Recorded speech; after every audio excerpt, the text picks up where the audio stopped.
ನಮಸ್ತೆ ಎಲ್ರಿಗೂ. Hi my dear student. Last ಕ್ಲಾಸಲ್ಲಿ ನಾವು elements and electric room heater ಹಾಗೆ heating effects of electric current ಇದ್ರ ಬಗ್ಗೆ ಡಿಸ್ಕಸ್ ಮಾಡಿದ್ವಿ. ನೆಕ್ಸ್ಟ್ ಇದರಲ್ಲೇ ಕಂಟಿನ್ಯೂಟಿ ನೋಡಿ.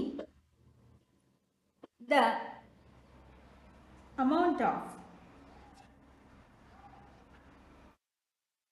amount of heat produced in a wire depends on its material, length and thickness. ವಿದ್ಯುತ್ ಹರಿಯುತ್ತಲ್ಲ, ಪ್ರವಹಿಸುವ ತಂತಿಯಲ್ಲಿ ಉತ್ಪಾದನೆ ಆಗುತ್ತಲ್ಲ, ಆ ಉಷ್ಣದ ಪ್ರಮಾಣವು ಅದರ ವಸ್ತು ಮಾಧ್ಯಮ ಮೆಟೀರಿಯಲ್ ಮತ್ತು ಲೆಂತ್ ಆ್ಯಂಡ್ ಥಿಕ್ನೆಸ್ ತಂತಿಯ ಉದ್ದ ಮತ್ತು ದಪ್ಪವನ್ನು ಅವಲಂಬಿಸಿರುತ್ತದೆ. ಅಂದರೆ ಒಂದು ವೈರ್ ಇದೆ ಅಂದರೆ ಅದು ಸಣ್ಣನೋ ದಪ್ಪನೋ ಅದರ ಮೇಲೆ, ಸಣ್ಣ ಇದ್ದರೆ ಕಡಿಮೆ ಉಷ್ಣತೆ ಹರಿಯುತ್ತೆ ಅದರಲ್ಲಿ, ದಪ್ಪ ಇದ್ದರೆ ಅದರಲ್ಲಿ ಏನಾಗುತ್ತೆ, ಆ ಉಷ್ಣದ ಪ್ರಮಾಣ ಆ ವಸ್ತುವಿನ ಮಾಧ್ಯಮ ಮತ್ತು ತಂತಿಯ ಉದ್ದ ಮತ್ತು ದಪ್ಪವನ್ನು ಅವಲಂಬಿಸಿ ಉಷ್ಣವನ್ನು ಬಿಡುಗಡೆ ಮಾಡುತ್ತೆ. Thus, for different requirements, the wires of different materials and different lengths and thickness are used. ಆದ್ದರಿಂದ ಏನು, ಬೇರೆ ಬೇರೆ ಅಗತ್ಯಗಳಿಗೆ ವಿವಿಧ ವಸ್ತು ಮಾಧ್ಯಮದ ಅಂದರೆ ಬೇರೆ ಬೇರೆ ಎಲೆಕ್ಟ್ರಿಕ್ ಎಕ್ವಿಪ್ಮೆಂಟ್ಸ್ಗೆ ಬೇರೆ ಬೇರೆ ಉದ್ದ ಮತ್ತು ಅದರ ದಪ್ಪ ತಂತಿಗಳನ್ನು ಬಳಸೋದು. ಕೆಲವೊಂದು ಕಡೆ ಅಬ್ಸರ್ವ್ ಮಾಡ್ಬೋದು, ತುಂಬ ಸಣ್ಣದಾದ ವೈರ್ಗಳನ್ನ ಬಳಸಿರ್ತಾರೆ ಸಣ್ಣ ಸಣ್ಣ ಬಲ್ಬ್ಗಳನ್ನ ಹಚ್ಚಿಸ್ಲಿಕ್ಕೆ. ಇನ್ನು ಕೆಲವು ಕಡೆ ದಪ್ಪ ವೈರ್ಗಳು, ಈ ಡಿಶ್ ವೈರ್ಗಳು ನೋಡಿ ಇನ್ನೂ ದಪ್ಪ ಇರುತ್ತೆ. ಹಾಗೆ ಅದರ ದಪ್ಪ ಉದ್ದ ಅವುಗಳ ಅನುಗುಣಕ್ಕೆ ಅಗತ್ಯಕ್ಕೆ ತಕ್ಕ ಹಾಗೆ ಈ ಅಂದರೆ ಅಲ್ಲಿ ಎಷ್ಟು ಉಷ್ಣತೆ ಇರ್ಬೋದು, ವಿದ್ಯುತ್ತಿನ ಸರಬರಾಜಿನ ಅಗತ್ಯತೆ ಇರುತ್ತೆ, ಆ ಅಗತ್ಯಗಳಿಗೆ ತಕ್ಕ ಹಾಗೆ ಆ ವೈರ್ ಇರುತ್ತಲ್ಲ, ಆ ತಂತಿಯ ಉದ್ದ ಮತ್ತು ದಪ್ಪವನ್ನು ಆಯ್ಕೆ ಮಾಡ್ಕೊಳ್ತಾರೆ.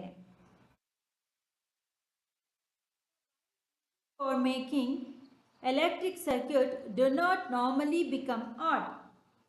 ವಿದ್ಯುತ್ ಮಂಡಲಗಳ ರಚನೆಗೆ ಉಪಯೋಗಿಸ್ತಾರಲ್ಲ, ಅಂದರೆ ವಿದ್ಯುತ್ ಮಂಡಲವನ್ನು ರಚಿಸೋದಕ್ಕೆ ಬಳಸ್ತಾರಲ್ಲ ತಂತಿಗಳು, ಅವು ಸಾಮಾನ್ಯವಾಗಿ ಬಿಸಿ ಆಗೋದಿಲ್ಲ. ಅಂತ ನಾವು ಎಲೆಕ್ಟ್ರಿಕ್ ಸರ್ಕ್ಯೂಟ್ ಮಾಡೋದಕ್ಕೆ ಮೇಲೆ ಪ್ಲಾಸ್ಟಿಕ್ ಕವರಿಂಗ್ ಇರ್ತಕ್ಕಂಥ ಸಣ್ಣ ಸಣ್ಣ ವೈರ್ಗಳನ್ನ ಯೂಸ್ ಮಾಡ್ತೀವಿ ನೋಡಿ, ಅದು ಸಾಮಾನ್ಯವಾಗಿ ಅಂತಹ ತಂತಿಗಳು, ಅಂತಹ ವೈರ್ಗಳು ಏನಾಗಲ್ಲ, making the circuit do not normally become hot. The wire ಅದು ಸಾಮಾನ್ಯವಾಗಿ ಬಿಸಿ ಆಗೋಲ್ಲ. On the other hand, the elements of some electric appliances become so hot that they are easily visible. ಆದರೆ ಕೆಲವು ವಿದ್ಯುತ್ ಉಪಕರಣಗಳಲ್ಲಿ ತಂತುಗಳು ಸುಲಭವಾಗಿ ಕಣ್ಣಿಗೆ ಕಾಣುವಷ್ಟು ತೀವ್ರವಾಗಿ ಬಿಸಿಯಾಗುತ್ತವೆ. ಆದರೆ ಕೆಲವೊಂದು ಉಪಕರಣಗಳಲ್ಲಿ, ಕೆಲವೊಂದು ಎಲಿಮೆಂಟ್ಸ್ಗಳಲ್ಲಿ ವೈರ್ ಬಿಸಿಯಾಗಿದೆ ಅನ್ನೋದು ನಮ್ಮ ಕಣ್ಣಿಗೆ ಕಾಣಿಸ್ತಿರುತ್ತೆ, ಆ ರೀತಿ ಕಾಣಿಸುತ್ತೆ. The filament of an electric bulb gets heated to such a high temperature that it starts glowing. ಆ ರೀತಿ ತುಂಬ ತಾಪಮಾನಕ್ಕೇರಿದಂತಹ ವಿದ್ಯುತ್ ಬಲ್ಬ್ನ ತಂತು ಬೆಳಗಲು ಪ್ರಾರಂಭಿಸುತ್ತದೆ. ಅಂದರೆ ನಮ್ಮ ಕಣ್ಣಿಗೆ ಕಾಣಿಸುವಂಥದ್ದು ಬಲ್ಬ್ ಒಳಗಡೆ ಉರಿತಕ್ಕಂಥ ತಂತಿ. ಇದು ನೋಡಿ, ಬಲ್ಬ್ನ ಒಳಗಡೆ ಉರಿದ ತಂತಿ ಕಣ್ಣಿಗೆ ಕಾಣಿಸುತ್ತೆ ಅದು ಬಿಸಿಯಾಗಿದೆ ಅಂತ ಅಲ್ವಾ. ಆ ತಂತಿ ಏನಾಗುತ್ತೆ, ಬೆಳಗಲು ಪ್ರಾರಂಭಿಸುತ್ತೆ, ತಾಪಕ್ಕೇರಿ ಅಂದರೆ ಬಿಸಿ ಹೆಚ್ಚಾದಂತೆ ಅದು ಬೆಳಕನ್ನು ಕೊಡ್ತಾ ಹೋಗುತ್ತೆ ಬಲ್ಬ್ನಲ್ಲಿ ಆ ತಂತಿಗಳು. ಆಯ್ತಾ, ಇದನ್ನ ಆಮೇಲೆ ಡಿಸ್ಕಸ್ ಮಾಡೋಣ, ಇದನ್ನು ಕಂಪ್ಲೀಟ್ ಮಾಡಿ. If a large current passes through a wire, the wire may becomes so hot that it may even melt and break. ಒಂದು ತಂತಿ ಮೂಲಕ ಅದು ವಿದ್ಯುತ್ ಪ್ರವಹಿಸುವಾಗ ಅದು ಕರಗಿ,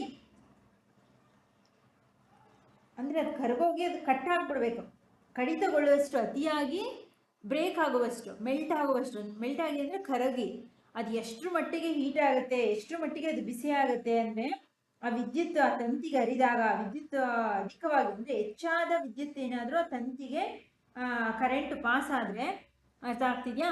ವೆನ್ ಎ ಲಾರ್ಜ್ ಕರೆಂಟ್, ಇಲ್ಲಿ ಕೊಟ್ಟಿದ್ದಾರೆ ನೋಡಿ, if a large current passes through a wire, ಆ ವೈರ್ಗೆ ಹೆಚ್ಚಿನ ಪ್ರಮಾಣದ ಕರೆಂಟ್ ಪಾಸ್ ಆಯಿತು ಅಂದರೆ the wire may become so hot that it may even melt and break.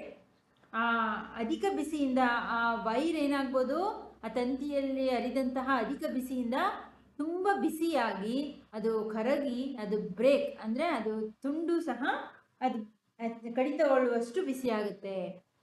But is it possible for a wire to melt and break? Let us check it out. ಹಾಗಾದರೆ ಆ ತಂತಿ ಕರಗಿ ಕಟ್ಟಾಗ್ಬಿಡುತ್ತಾ, break ಆಗ್ಬಿಡುತ್ತಾ, ತುಂಡಾಗಕ್ಕೆ ಸಾಧ್ಯನಾ? ಹಾಗಾದರೆ ನಾವು ಇದನ್ನು ಪರೀಕ್ಷಿಸೋಣ ಅಂತ ಹೇಳ್ತಿದ್ದಾರೆ. ಅದಕ್ಕೊಂದು ಆಕ್ಟಿವಿಟಿನ ಕೊಟ್ಟಿದ್ದಾರೆ, ಅದನ್ನ ನೋಡೋಣ. ಅದಕ್ಕಿಂತ ಮುಂಚೆ ಇಲ್ಲಿ ಸ್ವಲ್ಪ ಇದೆಯಲ್ಲ, ಇದನ್ನ ಬಾಕ್ಸಲ್ಲಿ ಇರೋದನ್ನ ಬ್ಲೂ ಬಾಕ್ಸ್, ಇದನ್ನ ಡಿಸ್ಕಸ್ ಮಾಡೋಣ. ನೋಡಿ, glowing filament of an electric bulb incandescent. ವಿದ್ಯುತ್ ಬಲ್ಬ್ನಲ್ಲಿ ಬೆಳಗುವಂತಹ ತಂತಿ, ತಾಪದೀಪ್ತಿ. ಬಲ್ಬ್ನೊಳಗಡೆ ತಂತಿ ಇಲ್ಲಿ ನೋಡಿ ಯಾವ ರೀತಿ ವೈಟ್ ಕಲರ್ ಇಲ್ಲಿ ಇದೆಯಲ್ಲ, ಇದು ಯಾವ ರೀತಿ ಬೆಳಗುತ್ತೆ ಅಂತ ಅದ್ರ ಚಿತ್ರವನ್ನು ಕೊಟ್ಟಿರ್ತಾರೆ. ನೀವೆಲ್ಲರೂ ಸಹ ಇದನ್ನು ನೋಡಿರ್ತಾರೆ. ಸಿ, ಇನ್ಕ್ಯಾಂಡಿಸೆಂಟ್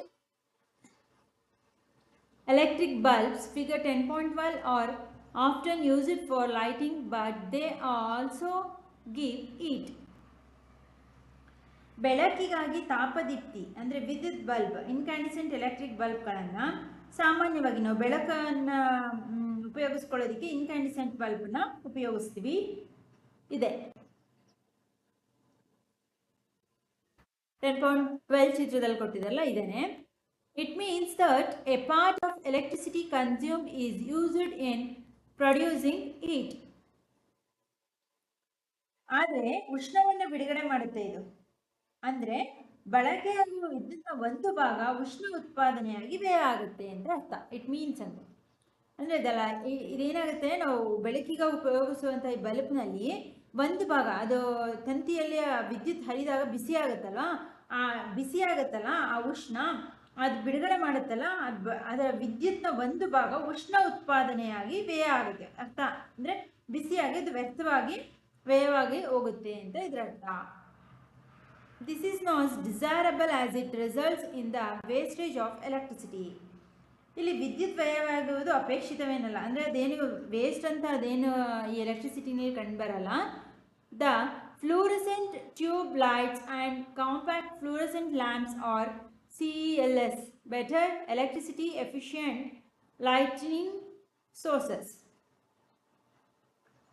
ಪ್ರತಿದೀಪ್ತಿ ನಳಿಕೆ ದೀಪಗಳು ಅಂದರೆ ಫ್ಲೂರೆಸೆಂಟ್ ಬಲ್ಬ್ಗಳು, ಟ್ಯೂಬ್ ಲೈಟ್ಗಳು, ಕಿರುಗಾತ್ರದ ಒಂದು ಬೆಳಕಿನ ದೀಪಗಳು ಅಂದರೆ ಕಾಂಪ್ಯಾಕ್ಟ್ ಫ್ಲೂರೆಸೆಂಟ್ ಲ್ಯಾಂಪ್, CFLs, ಅತ್ಯುತ್ತಮವಾದ ಸಮರ್ಥ ವಿದ್ಯುತ್ ಬೆಳಕಿನ ಮೂಲಗಳು. ಅಂದರೆ ನಮಗೆ ಚೆನ್ನಾಗಿ ಬೆಳಕನ್ನು ಕೊಡ್ತಕ್ಕಂತಹ ವಿದ್ಯುತ್ ಬಲ್ಬ್ಗಳು, ವಿದ್ಯುತ್ನ ಒಂದು ಬಲ್ಬ್ಗಳು, ಬೆಳಕನ್ನು ಹೊಂದುವಂತಹ ದೀಪ್ತಿಗಳು, ಲೈಟನಿಂಗ್ ಕೊಡ್ತಕ್ಕಂತಹ ಒಂದು ಎಲೆಕ್ಟ್ರಿಕ್ ಎಕ್ವಿಪ್ಮೆಂಟ್ಸು ಅತ್ಯುತ್ತಮವಾದದ್ದು ಅಂದರೆ ಫ್ಲೂರೆಸೆಂಟ್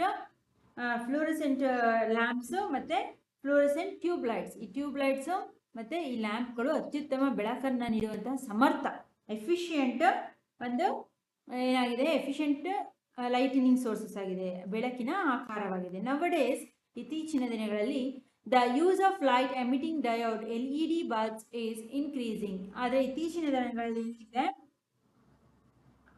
ದ್ಯುತಿ ಉತ್ಸರ್ಜಕ ಅಂದರೆ ದ್ವಿ ವಿದ್ಯುದ್ಗಾರ LED ಲೈಟ್ ಎಮಿಟಿಂಗ್ ಡಯೋಡ್ ಅಂತ ಕರೀತಕ್ಕಂತಹ ದೀಪಗಳ ಬಳಕೆ ಹೆಚ್ಚಾಗಿದೆ. ಇವಾಗೆಲ್ಲರೂ ಸಾಮಾನ್ಯವಾಗಿ LED ಬಲ್ಬ್ಗಳನ್ನೇ ಬಳಸ್ತಾರೆ. For producing A given intensity of light LED bulbs consume less electricity as compared to incandescent bulbs or fluorescent bulbs or CFLs. ಯಾಕೆ LED ಬಲ್ಬ್ಸ್ಗಳನ್ನ ಬಳಸ್ತಿದ್ದಾರೆ ಅಂತಂದರೆ, ಅಗತ್ಯ ಅಂದರೆ ಅದಕ್ಕೆ ಎಷ್ಟು ಕಡಿಮೆ ಉಷ್ಣತೆಯನ್ನು ತಗೊಳ್ಳುತ್ತೆ ಈ LED ಬಲ್ಬ್ಗಳಲ್ಲಿ ಇರ್ತಕ್ಕಂಥ ತಂತಿ, ಕಡಿಮೆ ವಿದ್ಯುತ್ತನ್ನು ಉಪಯೋಗಿಸಿಕೊಂಡು ಹೆಚ್ಚು ಬೆಳಕನ್ನು ದೀಪಗಳಲ್ಲಿ LED ದೀಪಗಳು ಹೆಚ್ಚು ವಿದ್ಯುತ್ ಸಮರ್ಥವಾದ್ದರಿಂದ ಬಳಕೆದಾರರು ಇದ್ರು ತುಂಬ ಹೆಚ್ಚಾಗಿ ಬಳಸ್ತಿದೆ. ಅಂದರೆ ಕಡಿಮೆ ಎಲೆಕ್ಟ್ರಿಸಿಟಿ ಉಪಯೋಗಿಸ್ಕೊಂಡು ಹೆಚ್ಚು ಬೆಳಕನ್ನು ನೀಡುತ್ತೆ. ಹಾಗಾಗಿ ಎಲ್ಲರೂ ಸಾಮಾನ್ಯವಾಗಿ ಇದನ್ನು ಉಪಯೋಗಿಸೋದಕ್ಕೆ, ಅಂದರೆ ಯಾವುದು ಕಂಪೇರ್ ಮಾಡಿದರೆ ಈ LED ಬಲ್ಬ್ಸ್ಗಳು ಫ್ಲೂರೆಸೆಂಟ್ ಟ್ಯೂಬ್ ಲೈಟ್ಸು CFLs ಬಲ್ಬ್ಗಳಿಗೆ ಹೋಲಿಸ್ಕೊಂಡ್ರೆ ಕಡಿಮೆ ಎಲೆಕ್ಟ್ರಿಸಿಟಿನ ಉಪಯೋಗಿಸ್ಕೊಂಡು ಬೆಳಕನ್ನು ಹೆಚ್ಚಾಗಿ ಕೊಡುತ್ತೆ. ಅದಕ್ಕೆ ಎಲ್ಲರೂ ಏನು ಮಾಡ್ತಿದ್ದಾರೆ, LED bulbs are much electricity efficient and therefore being preferred. ಎಲ್ಲರೂ ಸಾಮಾನ್ಯವಾಗಿ ಇದನ್ನೇ ಆಯ್ಕೆ ಮಾಡ್ಕೊಳ್ತಿದ್ದಾರೆ. Electric bulb, tube light, CFL and LED bulbs. ಇದರದ್ದು ಚಿತ್ರ ಕೊಟ್ಟಿದೆ ನೋಡಿ, ಇದು LED ಬಲ್ಬ್ಸ್, ಇದು 60 ವೋಲ್ಟ್, ಇದು fluorescent bulb. It is advised to use electrical appliances and gadgets which are electricity efficient. ಏನು ಎಫಿಷಿಯೆಂಟ್ ಸಮರ್ಥ ವಿದ್ಯುತ್ ಬಳಕೆಯ ಕೆಲವೊಂದು ವಿದ್ಯುತ್ ಸಾಧನ ಸಲಕರಣೆಗಳನ್ನು ಬಳಸುವುದು ತುಂಬ ಯೋಗ್ಯಕರವಾದದ್ದು, ತುಂಬ ಒಳ್ಳೆಯದು ಅಂತ ಅಡ್ವೈಸ್ ಮಾಡ್ತಾರೆ.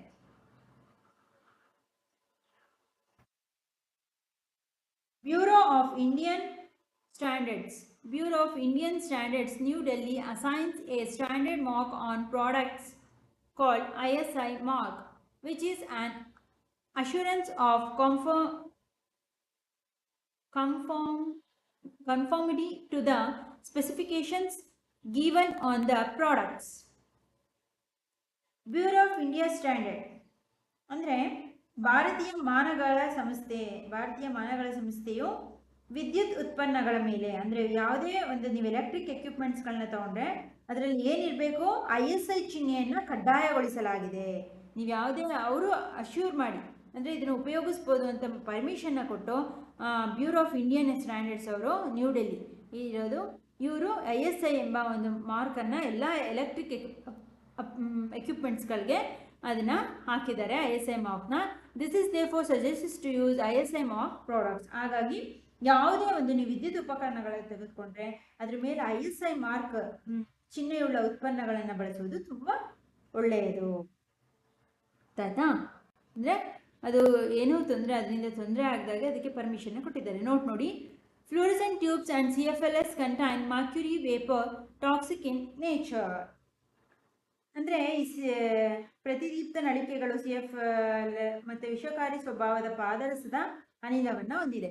ಅಂದರೆ ಫ್ಲೂರೆಸೆಂಟ್ ಟ್ಯೂಬ್ಸ್ಗಳಲ್ಲಿ ಮತ್ತು CFLs ಬಲ್ಬ್ ಇವುಗಳಲ್ಲೆಲ್ಲ ಸಾಮಾನ್ಯವಾಗಿ ವಿಷಕಾರಿಯಾದಂತಹ ಮರ್ಕ್ಯುರಿ ಪಾದರಸದ ಒಂದು ಅನಿಲವನ್ನು ಒಳಗೊಂಡಿರುತ್ತೆ. ಇದು ತುಂಬ ಅಪಾಯಕಾರಿ. Therefore, damaged fluorescent tubes and CFLs need to be disposed of safely.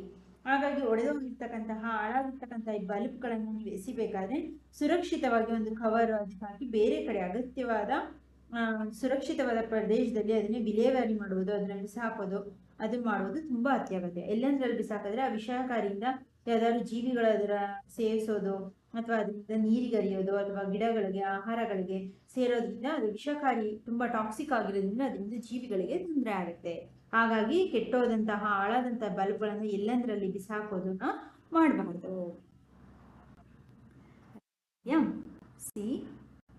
ಈಗ ಎಲ್ಲ ವೈರ್ಸ್ಗಳು ತುಂಬ ತಾಪಮಾನ ಉಷ್ಣತೆಯನ್ನು ಹೀರ್ಕೊಂಡ್ರೆ ಅದು ಬ್ರೇಕ್ ಆಗುತ್ತಾ, ಕಟ್ ಆಗುತ್ತಾ, ಮತ್ತು ಮೆಲ್ಟ್ ಫುಲ್ ಕರ್ಗೋಗುತ್ತಾ ಅಂತೇಳಿ ಅದಕ್ಕೊಂದು ಆಕ್ಟಿವಿಟಿನ ಕೊಟ್ಟಿದ್ದಾರೆ. ಆಕ್ಟಿವಿಟಿನ ನೋಡೋಣ. Make the circuit we used for activity 10.3 again. 10.3 activity na ಮತ್ತೆ ನಾವು ಮಾಡೋಣ. ಏನು? However, replace the cell with a battery of 4 cells. ಏನು ಮಾಡಬೇಕು? 4 ಬ್ಯಾಟ್ರಿ ಶೆಲ್ಗಳನ್ನು ಅದನ್ನು ಉಪಯೋಗಿಸ್ಕೊಂಡು ಒಂದು ವಿದ್ಯುತ್ ಕೋಶದ ಬದಲು, ಅಂದರೆ ಒಂದು ವಿದ್ಯುತ್ ಕೋಶದ ಬದಲು 4, ಅಂದರೆ ಒಂದೇ ಒಂದು ವಿದ್ಯುತ್ ಕೋಶ ತಗೊಳ್ಳೋದ್ರ ಬದಲು 4 ಬ್ಯಾಟ್ರಿಗಳನ್ನ ಉಪಯೋಗಿಸ್ಕೊಳ್ಳೋಣ, 4 ಸೆಲ್ಸ್ಗಳನ್ನ. Also in place of the nichrome wire, tie a thin strands of steel wool. The sheet wool is commonly used for cleaning utensils and is available in grocery shops.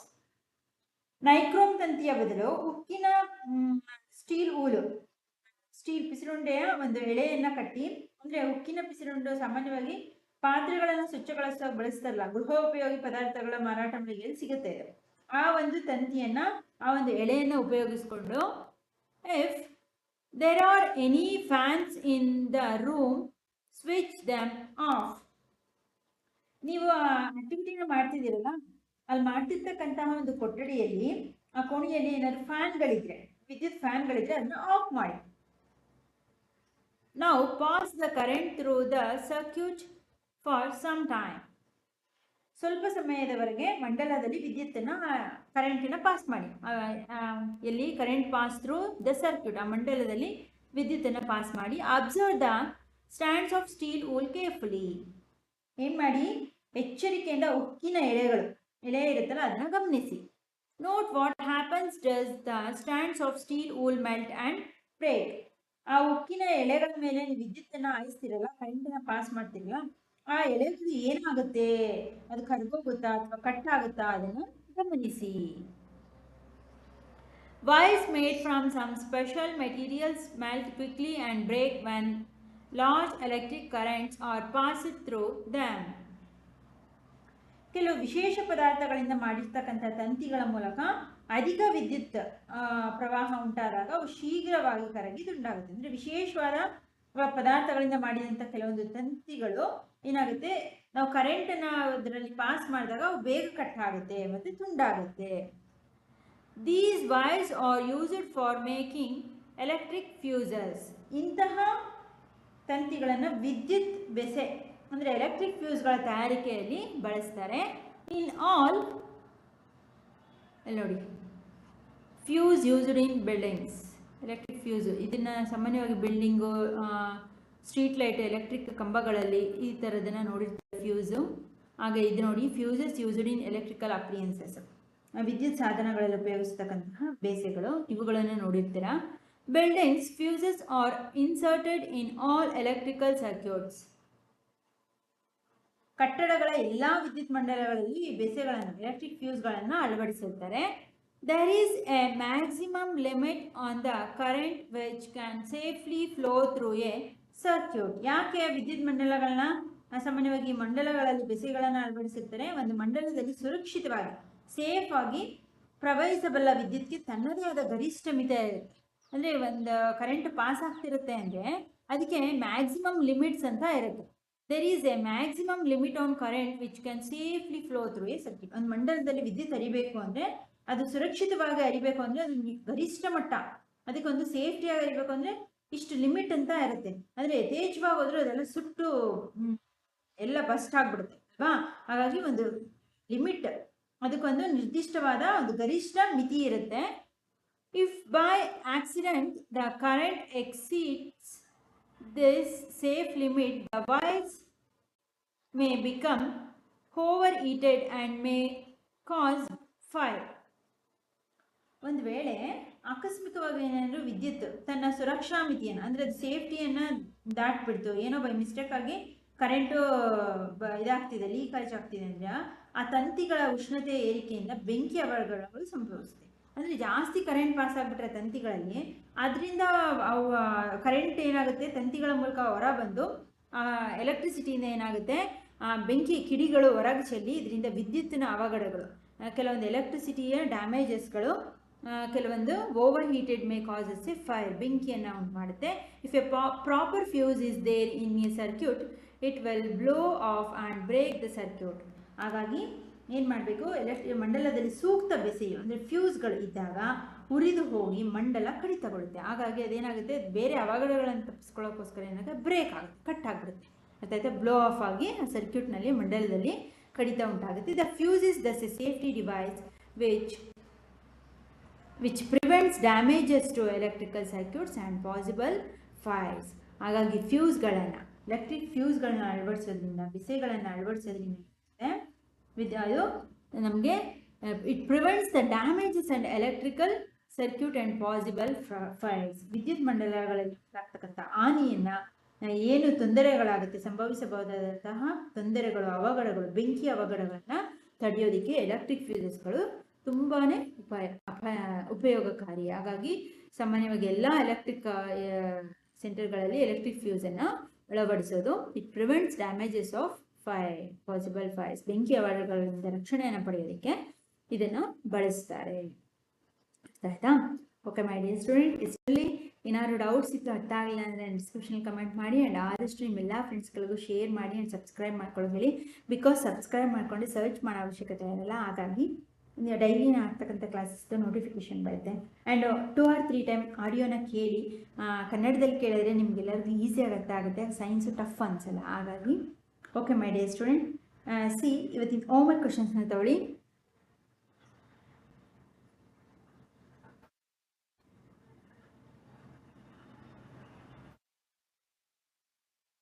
Right a short note on incandescent electric bulb.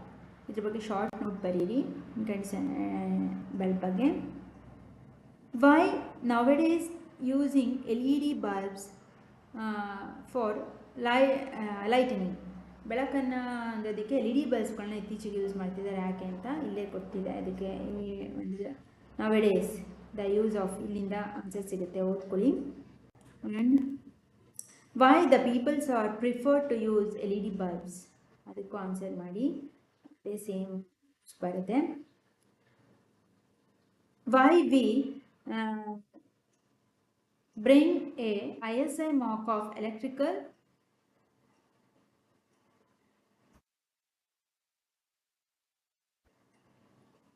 Product.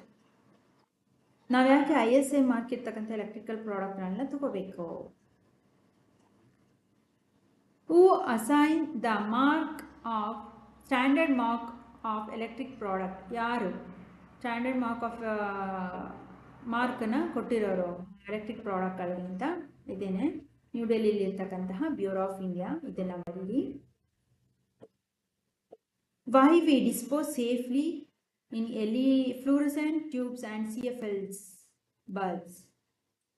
ಯಾಕೆ ನಾವು ಸೇಫ್ಟಿಯಾಗಿ ಅವುಗಳನ್ನ ವಿಲೇವಾರಿ ಮಾಡಬೇಕು? Because fluorescent tubes and safes contain mercury vapor, it's toxic in nature. ಇದು answer. And see next.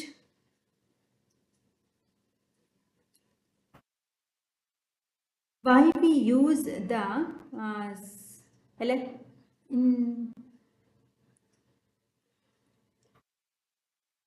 why we used electric fuse in buildings ಗಳಲ್ಲಿ electric fusesಗಳನ್ನ ಯಾಕೆ use ಮಾಡ್ತಾರೆ? why we inserted fuses in electrical circuits, ಮಂಡಲಗಳಲ್ಲಿ ವಿದ್ಯುತ್ ಮಂಡಲಗಳಲ್ಲಿ electric fusesಗಳನ್ನ ಯಾಕೆ insert ಮಾಡಬೇಕು? ಅದಕ್ಕೂ ಇಲ್ಲಿದೆ. and what is electric fuses? Electric fuses ಅಂದರೆ ಏನು?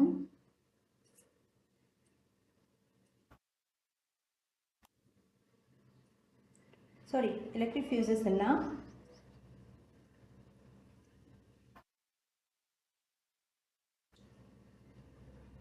some special materials, some special wires are used to electric appliances. why special wire ಅನ್ನು ಯಾಕೆ ಬಳಸ್ತಾರೆ ಅಂತ? these wires are used for making electric fuses. ಇದನ್ನು ಬರೀರಿ. and last, why we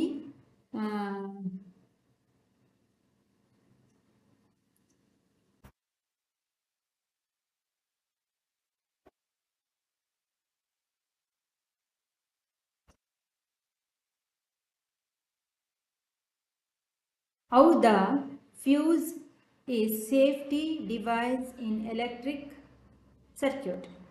fuse ಎಷ್ಟು ಮಟ್ಟಿಗೆ ಸೇಫ್ಟಿ ಎಲೆಕ್ಟ್ರಿಕ್ ಸರ್ಕ್ಯೂಟ್ಗಳಲ್ಲಿ ಅಂತ ಇದೇ ಆನ್ಸರ್ ನಿಮಗೆ ಸಿಗುತ್ತೆ. Because it avoids or prevents damages to electric circuits and possible. Okay my dear student, ಇಷ್ಟರಲ್ಲಿ ನೆಕ್ಸ್ಟ್ ಕ್ಲಾಸಲ್ಲಿ ಕಂಟಿನ್ಯೂ ಮಾಡೋಣ. ಆ ಪ್ಲೇಲಿಸ್ಟ್ನ ಚೆಕ್ ಮಾಡಿ and lesson complete explanation and notes ಸಿಗುತ್ತೆ. ಆದಷ್ಟು ಇನ್ನೊಂದು channel Insight text book question and answers ಬೇಕು ಅಂದರೆ ಸೈನ್ಸ್ ಕ್ವಶನ್ ಬ್ಯಾಂಕ್ ಅಂತ ಇನ್ನೊಂದು ಚಾನಲ್ ಇದೆ, ಅಲ್ಲಿ ವಿಸಿಟ್ ಮಾಡಿ. ಅದರ ಲಿಂಕ್ ನಾನು ಡಿಸ್ಕ್ರಿಪ್ಷನ್ ಹಾಕಿರ್ತೀನಿ. 2-3 ಟೈಮು ಟೆಕ್ಸ್ಟ್ ಬುಕ್ನ ಓದಿ ಆಡಿಯೋನ ಕೇಳಿಸ್ಕೊಳ್ಳಿ.